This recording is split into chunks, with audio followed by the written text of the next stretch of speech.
Banjir rob merupakan salah satu fenomena bencana banjir yang kerap melanda Indonesia. Banjir rob juga biasa disebut banjir laut pasang. Fenomena bencana banjir rob ini sering terjadi pada pemukiman yang berada di pesisir pantai. Mengutip dari situs geografi Universitas Gadjah Mada, penyebab banjir rob ada dua. Pertama adalah faktor alam, yang kedua adalah faktor manusia. Faktor alam disebabkan oleh antara lain: pertama, kenaikan muka air laut yang disebabkan oleh pasang surut air laut. Yang kedua, musim hujan yang biasanya terjadi di bulan Desember. Yang ketiga, dorongan air, angin, atau swell, gelombang yang bergerak dengan jarak sangat jauh meninggalkan daerah pembangkitnya. Yang keempat, badai di laut. Yang kelima, pencarian es di kutub yang dipicu oleh pemanasan global.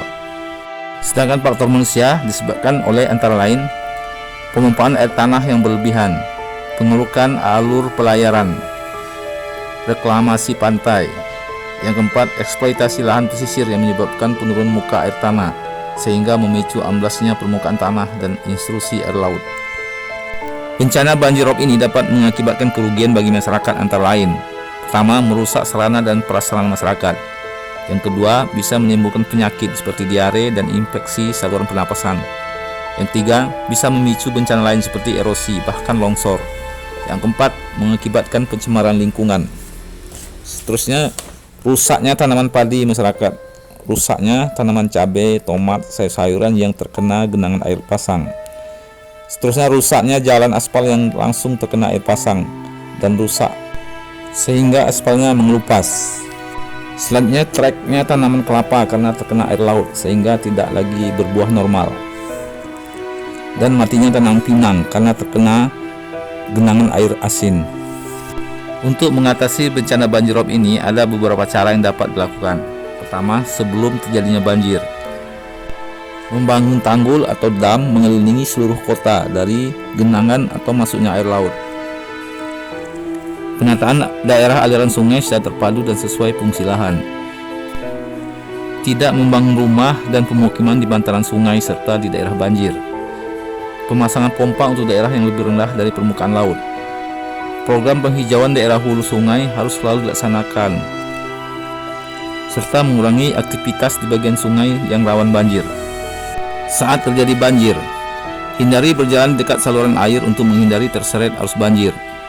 Matikan aliran listrik di dalam rumah atau hubungi PLN untuk mematikan aliran listrik di wilayah yang terkena bencana. Segera amankan barang-barang berharga ke tempat yang lebih tinggi. Jika air terus meninggi, hubungi instansi yang terkait. Mengungsi ke daerah aman atau posko banjir sedini mungkin saat genangan air masih memungkinkan untuk dilewati.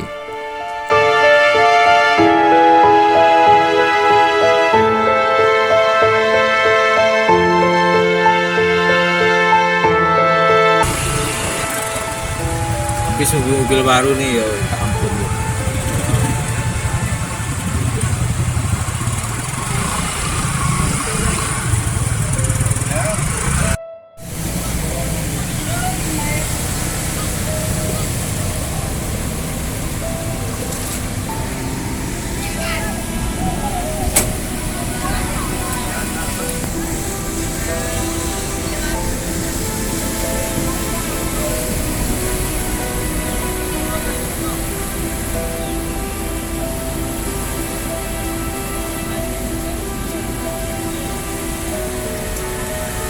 Setelah terjadinya banjir, secepatnya membersihkan rumah, gunakan antiseptik untuk membunuh kuman penyakit.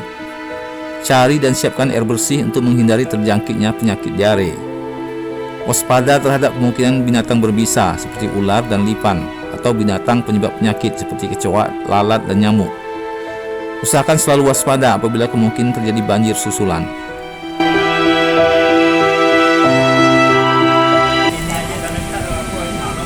Sana dalam lagi. Sini ini biasanya tidak ada sedalam ini kan, tidak ada penuh. Sana lah ada penuh. Apalagi dalam ini.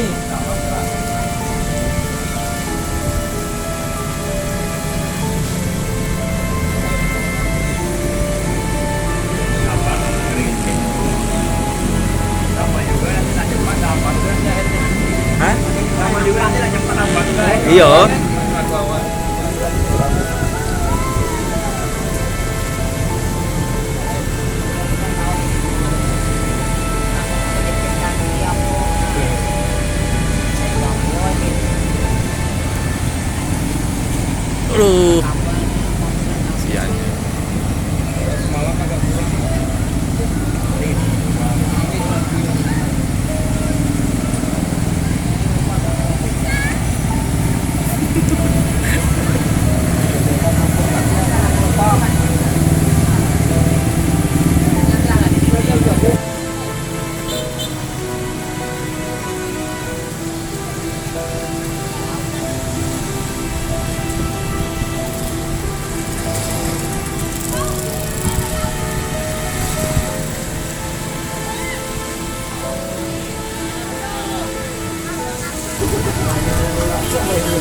dari bawah dari atas.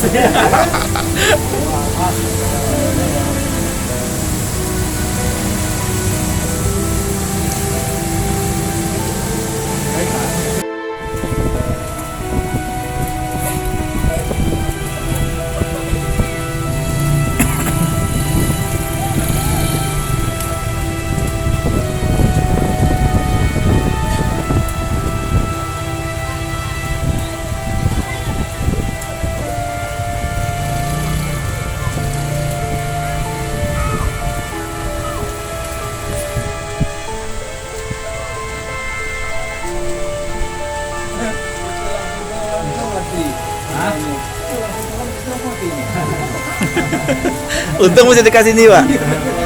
Kalau dia jauh sana, ngeri lagi.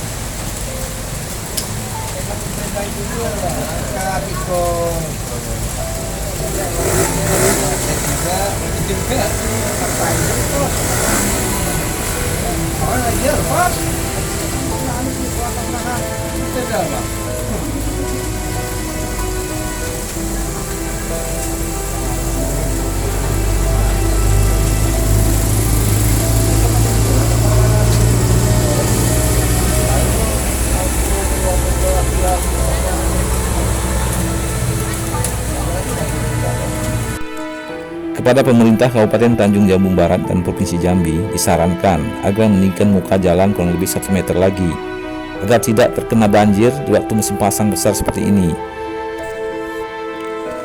Jalan ini dapat juga berfungsi sebagai tanggul menahan arus air dari laut ke pemukiman warga.